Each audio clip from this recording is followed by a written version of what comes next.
Bonjour et bienvenue dans votre émission spéciale bilingue consacrée à l'Ukraine.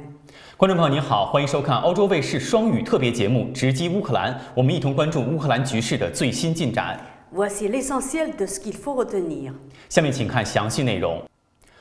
中国驻美国大使秦刚20号接受美国电视台采访时表示，中方反对战争，将尽一切努力推动乌克兰局势降温。秦刚当天接受美国哥伦比亚广播公司直播采访，就乌克兰问题等阐述中方立场。他表示，乌克兰局势发展到今天的地步是中方不愿看到的，中方呼吁尽早停火止战，正劝和促谈，并提供人道主义援助。秦刚在采访中指出，有关中方向俄方提供军事援助的说法是虚假信息，我们对此反对。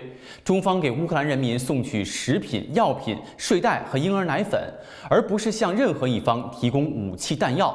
中方反对战争，将尽一切努力推动局势降温。C'était une nuit meurtrière à Kiev. Un bombardement survenu dans la nuit du dimanche 20 au lundi 21 mars a fait au moins 6 morts dans un centre commercial de la capitale ukrainienne. Le site a été touché par une frappe d'une grande puissance qui a pulvérisé des véhicules et laissé sur le parking un cratère béant de plusieurs mètres de large devant un immeuble de 10 étages carbonisé. Mais l'Ukraine a rejeté dans la nuit l'ultimatum de la Russie exigeant la capitulation de la ville assiégée de Mariupol. Nous en avons déjà informé la partie russe, a déclaré le gouvernement ukrainien au journal Pravda. Le ministère de la Défense russe avait appelé l'Ukraine à déposer ses armes et exiger une réponse écrite à son ultimatum avant lundi matin. Pour leur part, les autorités ukrainiennes ont demandé lundi aux habitants de la ville de Movosle de se mettre à l'abri après une fuite d'ammoniac dans une usine chimique voisine, alors que des combats contre les troupes russes font rage dans la région. L'étendue et la cause de l'incident ne sont pas clairement établis à ce stade, mais les habitants ont été priés de chercher refuge dans des caves ou des immeubles de faible hauteur pour éviter toute exposition. 从当地时间21号开始，自乌克兰出发后抵达捷克并获得捷克签证的乌克兰难民，无需特别工作许可便可以在捷克工作。捷克政府通常将特别工作许可发给来自非欧盟国家的外国公民。俄罗斯卫星通讯社21号报道称，相关法案3月9号在捷克政府获得通过，上周末获得议会2院批准。捷克总统泽曼签署了该法案。这项名为《乌克兰法》的法律将在法律汇编中公布之后于21号生效。根据这项法律，乌克兰难民可以在捷克获得工作、社会和医疗支持以及教育的权利，包括参加再培训课程和捷克语课程。他们可以根据自己的专业独立寻找工作，也可以通过劳工局寻找工作。另据捷克通讯社21号报道，目前劳工局提供了34.2万个空缺岗位，其中约1.3万个提供给受过高等教育的人员，2.36万个提供给受过中等教育的人员。另外，卫生保健系统有8800个空缺岗位，教育系统有2200个空缺岗位。从21号开始，已经获得捷克签证的乌克兰难民，每人每月可以获得5000克朗（约合200欧元）的人道主义补偿金。John Biden se rendra vendredi 25 mars à Varsovie pour y rencontrer son homologue polonais Andrzej Duda et discuter de la guerre en Ukraine. C'est ce qu'a annoncé dimanche la Maison-Blanche, citée par le Figaro. Le président discutera de la manière dont les États-Unis, aux côtés de nos alliés et partenaires, répondent à la crise humanitaire et des droits de l'homme que la guerre injustifiée et non provoquée de la Russie contre l'Ukraine a créée, a déclaré la porte-parole du gouvernement américain Jen Psaki dans un communiqué de la Maison-Blanche. Le texte ajoute que le voyage de John Biden interviendra après sa visite en Belgique pour y rencontrer des dirigeants de l'OTAN, du G7 et de l'Union européenne.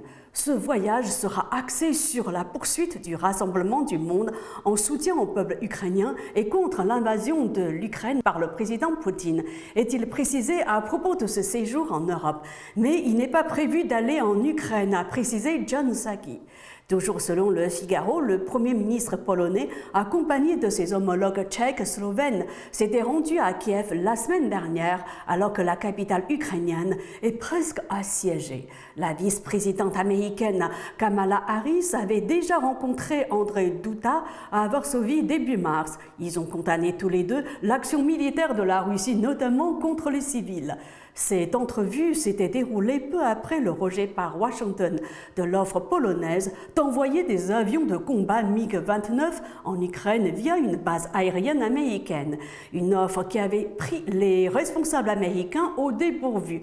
Pour les États-Unis, cette proposition soulevait de sérieuses préoccupations pour l'ensemble de l'Alliance atlantique. Les Nations Unies estiment qu'environ 10 millions d'Ukrainiens ont fui leur foyer, dont un tiers environ est parti à l'étranger, principalement en Pologne. 当地时间20号，乌克兰总统泽连斯基表示，考虑到与俄罗斯发生全面战争以及乌克兰一些政治机构与俄罗斯存在的政治关系，乌克兰国家安全和国防委员会决定暂停11个与俄罗斯有联系的乌克兰政党的活动，其中包括乌克兰最高拉达第2大政党反对平台为了生活。据英国《卫报》3月20号报道，泽连斯基在当天的视频讲话中宣称，这些政客以分裂或勾结为目的的活动非但不会成功，还会受到严厉回应。虽然受影响的政党大多数规模都很小，但是其中一个政党反对平台为了生活，在乌克兰议会的450个席位当中占据39席。据《卫报》介绍，反对平台为了生活是乌克兰最大的反对党，由亲俄罗斯寡头维克多·梅德韦丘克领导，他与俄罗斯总统普京关系密切。该政党官员随后表示，暂停活动没有法律依据。Au 25e jour de l'offensive russe, l'étau se resserre autour de certaines villes clés comme Kiev et Mariupol. Toutefois, l'armée ukrainienne tient ses positions selon les médias français. Le président ukrainien Zelensky a dénoncé un nouvel acte de terreur après le bombardement d'une école de Mariupol, ville située au sud-est du pays, devenue un effroyable théâtre de guerre. Néanmoins, les autorités ukrainiennes ont fait état d'une légère accalmie dimanche 20 mars. Le front est pratiquement figé. Il n'y a pratiquement pas eu de tirs de missiles sur les villes et l'aviation russe n'est quasiment pas active. Il y a juste des actions tactiques des deux camps. C'est ce qu'a déclaré lors d'un briefing à la mi-journée un conseiller de la présidence ukrainienne. Dans un communiqué, le ministère russe de la Défense, qui affirme ne cibler aucun objectif civil ou zone d'habitation, a de son côté déclaré avoir détruit dans la zone de Mykolaiv une réserve de carburant frappée par des missiles de croisière calibre tirés depuis la mer Caspienne, ainsi que par des missiles balistiques hypersoniques tirés par le système aéronautique plus Kinjal Plus depuis l'espace aérien de la Crimée. Ces missiles appartiennent à une famille d'armes invincibles de nouvelle génération vantée par Vladimir Poutine dans sa confrontation avec les Occidentaux, selon le Figaro. C'est la fin de cette émission. Merci à vous de l'avoir suivi. Mandarin TV continue de suivre de près l'évolution de la situation en Ukraine. À la prochaine. 感谢收看这一期的特别节目《直击乌克兰》，有关乌克兰危机的最新进展，欧洲卫视还会持续关注。下期节目再见。